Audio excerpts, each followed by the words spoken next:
તો તમને ઉનાળામાં કિચનમાં જવાનું ના ગમતું હોય તો આ રીતે ફટાફટ તમે ભેલ બનાવી અને ઘરમાં બધાને ખવડાવી શકો છો.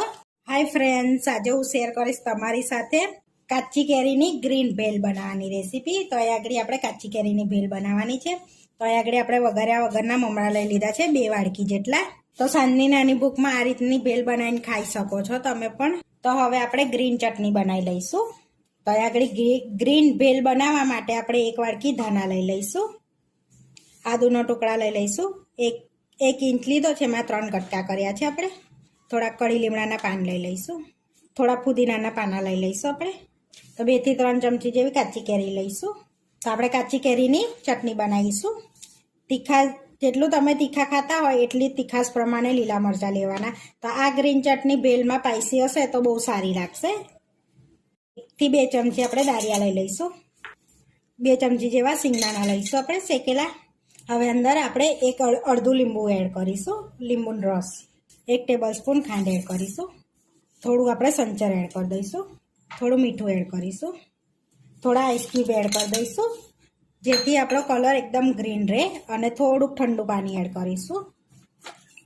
હવે આપણે આ બધું પીસી લઈશું. તો અહીંયા આપણે ચટણીને પીસી લીધી છે, તો ચેક કરી લઈશું. તો સરસ એવી ગ્રીન ચટણી આપણી રેડી થઈ ગઈ છે કાચી કેરીની.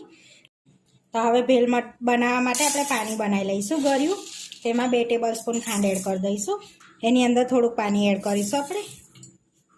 હવે આપણે એને મિક્સ કરીને ઓગાળી લઈશું પાણીને સરસ એવું. તો આપણે ખાંડનું પાણી રેડી થઈ ગયું છે આ રીતનું. તો હવે આપણે ગ્રીન ભેલ બનાવી લઈશું. તો એની અંદર આપણે મિક્સ ચવાનું એડ કરીશું. થોડી ચણાની દાળ એડ કરી દઈશું. થોડા સિંગદાણા એડ કરીશું. 2 ચમચી જેવા ડાળિયા એડ કરી દઈશું આપણે અંદર. હવે કાચી કેરી એડ કરીશું 2 ચમચી જેવી. બાફેલા બટાકા એડ કરી દઈશું. 2 ચમચી ડુંગળી એડ કરીશું. ટામેટું એડ કરીશું. અને બોઇલ ચણા એડ કરી દઈશું. થોડું લાલ મરચું એડ કરીશું. થોડું મીઠું એડ કરીશું આપણે. થોડું સંચર એડ કરીશું. 1 ચમચી જેવો ચાટ મસાલો એડ કરવાનો છે, જેથી ટેસ્ટ બી સરસ આવશે અંદર. થોડા ધાણા એડ કરીશું. હવે જે પાણી બનાવ્યું છે આપણે ખાંડવાળું એ એડ કરી દેવાનું છે અંદર. હવે પહેલાં બધું એમને આપણે આ રીતનું મિક્સ કરી લેવાનું છે સરસ એવું. અને હવે એની અંદર આપણે ગ્રીન ચટણી એડ કરીશું. આ રીતની આપણે ગ્રીન પેસ્ટ એડ કરી દઈશું. તો આપણે ગ્રીન પેસ્ટ બહુ પાતળી નથી કરી દેવાની, થોડીક થીક હશે તો બહુ સારી લાગશે. હવે બધું મિક્સ કરી દેવાનું છે સરસ. એની અંદર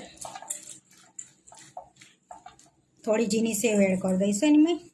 અને સરસ મિક્સ કરી લેવાનું છે આપણે આ રીતે. તો બધું મિક્સ કરી દીધું છે. તો હવે સર્વ કરી લઈશું. તો એકદમ ટેસ્ટી આપણી કાચી કેરીની ભેલ તૈયાર થઈ ગઈ છે.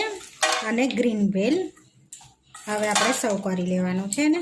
અહીંયા પ્લેટમાં આપણે સર્વ કરી લઈશું ગ્રીન ભેલને સરસ એવી.